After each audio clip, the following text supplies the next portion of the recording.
មាននិស័យក៏ជួអង្គនិស័យយើងក៏បាយ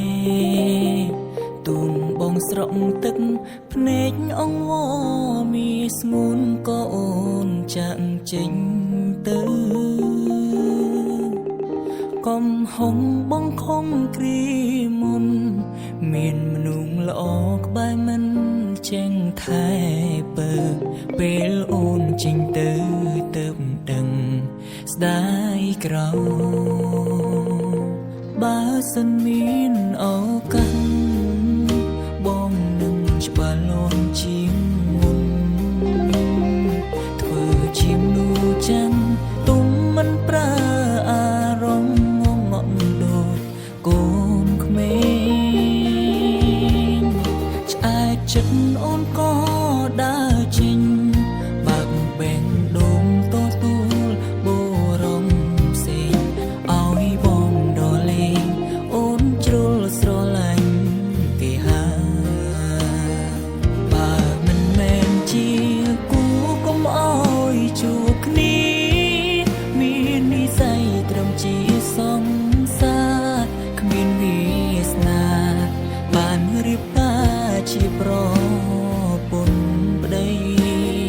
អ្នកក្រោយគេច្បាស់លងគេបានប្រានស្ងួន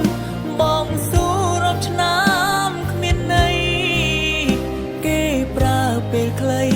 យំស្រីចេញពីទ្រូងបង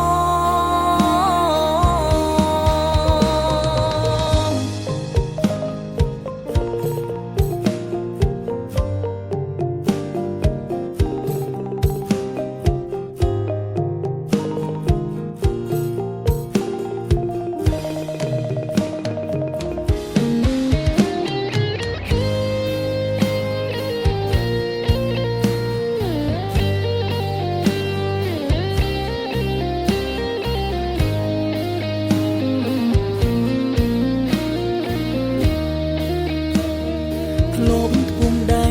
សន្យាពាក់ឈុតរៀបការនឹងគ្នាចំក្រោយអង្គវេលាអស់សិតទីមទាបាននៅក្បែរប្រានស្រីសល់ត្រឹមពាក្យសងសាចាំងគេម្នាក់នោះមានឈ្មោះគឺជាប្តីបងត្រូវរីងរៃរូក្នុងស្រមោលអាដិនបើមិនមែនជាគូកុំអោយជួបគ្នាមាននិស័យត្រឹមជាសង្សារគ្មានវាសនាបានរៀបការជាប្រពន្ធប្តីអ្នកក្រោយគេច្បាស់លងគេបានប្រានស្ងួនបងស៊ូរាប់ឆ្នាំគ្មានន័យគេប្រើពេលខ្លីយំស្រីចេញពីទ្រូងបងបើមិនមែនជា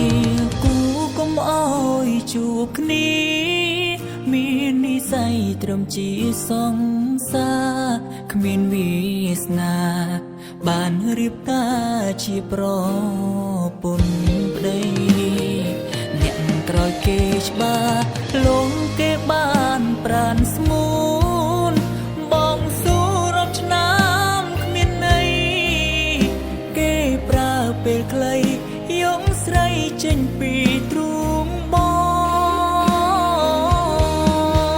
ជូនពរឲ្យស្រីនឹងគេរួមនៅមានក្តីសុខចរ